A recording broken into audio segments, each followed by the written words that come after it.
How did rejection make you who you are today? Rejection, I'm going to be very honest. I think sometimes we oversell rejection, and this whole thing about failure and rejection, and we all need it in life to help us become more resilient. No, rejection almost broke me. I'm going to be honest. And the thing about me is I'm very self-aware, so I can tell you upfront what my strengths and weaknesses are. Because I'm the kind of person that puts my all into everything, when I'm faced with failure or a no or rejection, I find it crushing, be honest.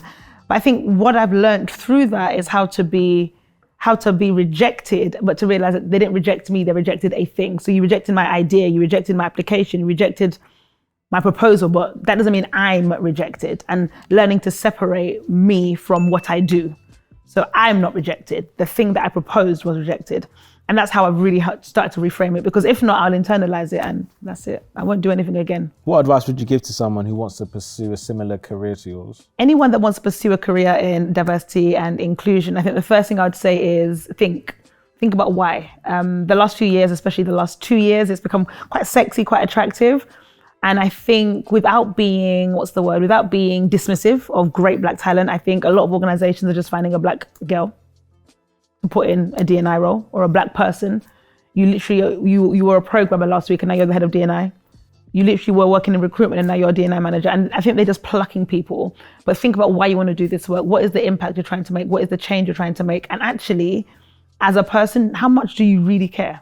Because there's a lot of an emotional burden that comes with doing this work, especially as a minority and a minority. So doing this work as a woman, doing this work as a Black woman, there's a lot that comes with this work. So great career to do if you're really interested in people and change and really influencing culture in organizations that will actually have a positive impact on other people's lives. But think is what I'd say. Who are the 3 people that most influence you? 3 people that most influence me. I think the first person is definitely my mum. And I say that because obviously us being quadruplets, her and my dad made a decision that she actually moved to the UK and she had us in the UK. And that's the right decision because medically it would have been a challenge to have us in Nigeria at the time. So my mum, and I just seen how she's really, hustled her way up.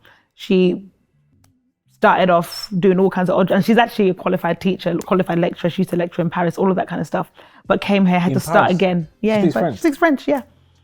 How does she speak French from Yoruba to English? I mean, my mom's doing, you think I'm a lot, she's a lot. But you should bring her up here. I should. She'd love that. But seeing how she worked her way up, from back in she used to work at, is it Dixon's? Do you remember Dixon's? Yeah. Back in the day, like all of that kind of stuff, working her way back up. She owned a private nursery, sold that, retired. She's into properties and all that kind of stuff. And just seeing her journey and seeing how she had a vision and she chased after that. I just realized you're talking about someone who had 7 kids. Yeah, she got 7 kids. Mommy, we are coming for you. Brilliant. But then I guess you're seeing this and you're living this. So you have a point of call of success immediately. Yeah. So that's first, second person? Second person has to be my brother, I think. He's taught me so much about, especially, one of the quads. It's my brother Tosin. He's taught me so much about navigating the corporate world, especially through the perspective of a man. And I think obviously as a Black woman, I have a very different experience to him as a Black man, but I've learned so much, especially being quite frank, how to thrive working in majoritarily white environments. That's always been my case, even like I said at Cambridge and every other job since. I've probably been one of very few, if not the only Black person. But actually learning how to navigate power dynamics with white men from him has been life-changing. Excellent. And the third? The third person is probably my mentor, Sarah Nelson. Shout out to Sarah Nelson if you're watching. So Sarah Nelson was my big sis, my mentor, and she's actually an MD looking after the London zone for Sainsbury's. So we met Sainsbury's like 3 years ago.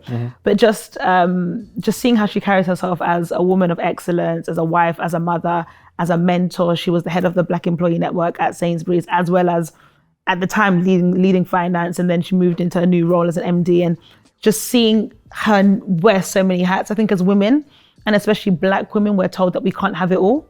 But seeing her have it all in a way that's relative to her has been really, really powerful. And I've got so much great career advice from her as well. So yeah, definitely Sarah Nelson. What do you say to people who doubt themselves because of their race or gender? And I'm going to look to camera for this one.